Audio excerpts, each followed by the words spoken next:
Southeast Radio's Business Matters with Carl Fitzpatrick. Southeast Radio.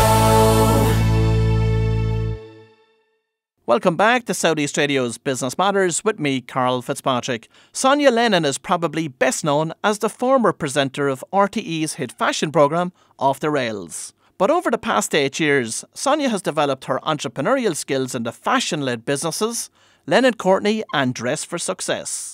This week, she returned to our TV screens with her new show, Strictly Business, on RTE1. Sonia, you are certainly a woman who wears many hats, and not just in a fashion sense. Yeah, I guess I'm a portfolio entrepreneur, is what we're called these days. When I started Off the Rails, I felt it was a really good opportunity. My profile was high, people knew me, and I really wanted to get stuck into social entrepreneurship. So I started Dress for Success Dublin, and it was a game changer for me, I suppose, because I had never had any foray into business development, organisational growth before. So I went into it with complete ignorance, but I absolutely loved it. And we are now 8 years old and thriving, served 700 women all over Ireland into employment and onto economic independence. We give them clothing to succeed at interview and the skills to package their experience to succeed. And back in 2011, when yourself and Brendan Courtney established your own fashion label, Lennon Courtney,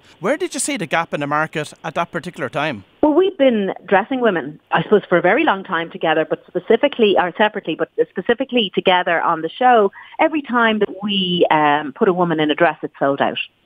So it worked. We knew how to make her look good.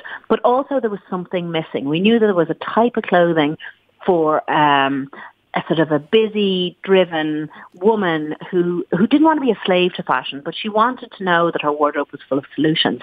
And we couldn't find that label out there. So we said, well, if it's missing, surely we should create it. Now, by the way, never having had any experience of any sort of production model business before in our lives and launching in the middle of the grip of a recession, pure ignorance drove us forward. That's all I can tell you. But we did it, and we had huge support all the way along. Arnott's were a phenomenal first supporter to us with our first order. We were in 30 boutiques, and then we went to London. We were profiled in Vogue, in Elle US. We were really doing very well, and the order book was growing. But I suppose cash flow for us was a big issue. We couldn't really cash flow the growth, and that's where the partnership with Dunnes was born. And we really never looked back.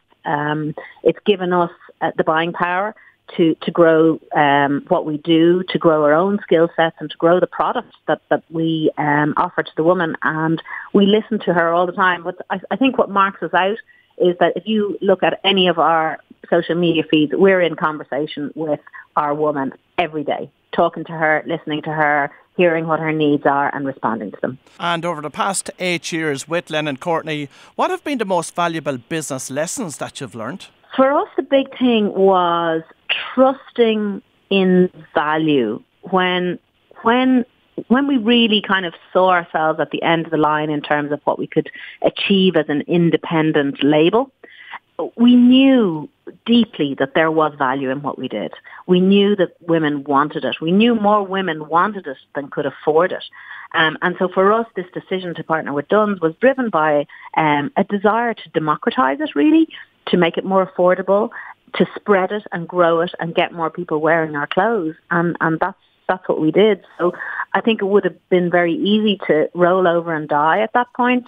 But we knew there was value in it. And so it was an imperative to find a solution. And it could have been to take investment, or it could have been to go with another partner, but we saw what Dunnes were doing in terms of their stable of Irish design. So it seemed like a good fit, and thankfully we were right.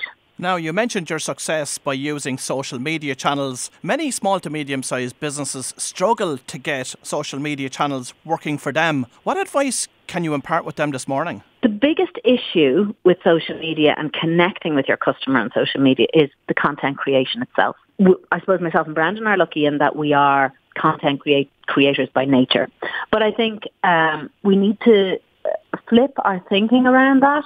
to allow more businesses to engage meaningfully with their customers. So if you are, a craft maker of something, so you're a one-man band and the idea of creating content for social media is just anathema to you, can't bear it, set the phone up and film yourself making and talk through the process.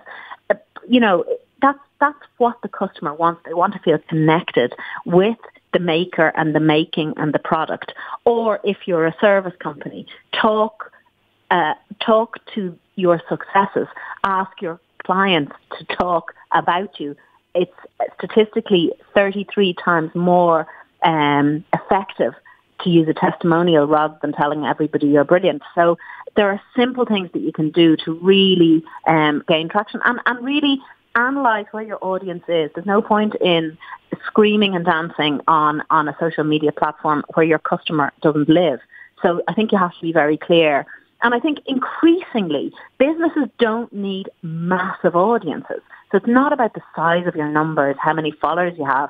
It's what's your conversion rate and are you talking to the right people in the right way? It's good advice. Now, Sonia, you are the presenter of RTE's Strictly Business, which started last Wednesday night on RTE1. What is the concept behind this programme and where did the idea come from? Well, the idea, I suppose, was an evolution. To start with the second question, I worked with Big Mountain Productions on a programme called Craft Master, where we went to craft makers and really looked to unlock their potential and set them on a path to success. And I suppose, given my business evolution and what had happened since Craft Master was on air, we really thought, well, what's the next level of that? And it's taking those learnings and embedding them with small to medium businesses that can really that have the potential to excel, but maybe just don't have the right skill sets in-house. So the first thing that we did was I went in, parachuted into the businesses, did an analysis, looked at where the needs were, I suppose, and that's critical in any business because particularly as a small business, you're not going to have all the skills in-house if it's you or you and your mate or you and your husband or whatever it is. So what do you do really well and what can somebody else do? And where is the gap that needs to be met? So we also looked at where the natural gold in the business was and how we could accelerate that. So sometimes it's a bit of a trap that you're in a business and you want to go down a particular route which could be unproven or risky or costly, and actually there's gold happening right under your nose and you can't even see it. So we certainly found that. We worked with 6 amazing businesses, very, very different and diverse businesses. And I suppose that the common thread is that these are human stories. These are real people doing it. So for me, the job was, after the analysis, to pair them up with a skill-specific expert who could really add value to their business, and to work with them on a strategy to evolve and hit a high point by the time we came to them for the final piece of the show. Now, what's interesting about this particular programme, Sonia, is that it was recorded over a 9-month period. So viewers will actually see it from the very beginning in terms of identifying exactly what the needs of the business are, right through to getting the advice and then seeing what the outcome of implementing that advice is. I mean, that's the beauty of it, right? So you get your payoff. You get to follow them over that period of time, see what advice they listen to, what advice they don't listen to, and what the results are. So I think regardless of the size of your business, you can take measures that can see real and tangible results in that short space of time if you're doing the right things. Now, for those of our listeners who did not have the opportunity to catch the first episode of Strictly Business last Wednesday night, you met Karen and Frank Daly, who run a weight loss and fitness business in Dundalk. What were their issues and what advice did you and Brian Lee have for them?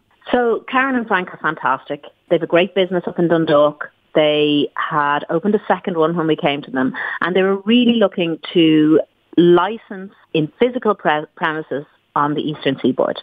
And I suppose the issues that myself and Brian saw immediately were that the idea of franchising, as you know, is very complex. And being able to hand over your business to somebody else takes rigor and attention to detail and a whole slew of insurance policies around the business that you've created.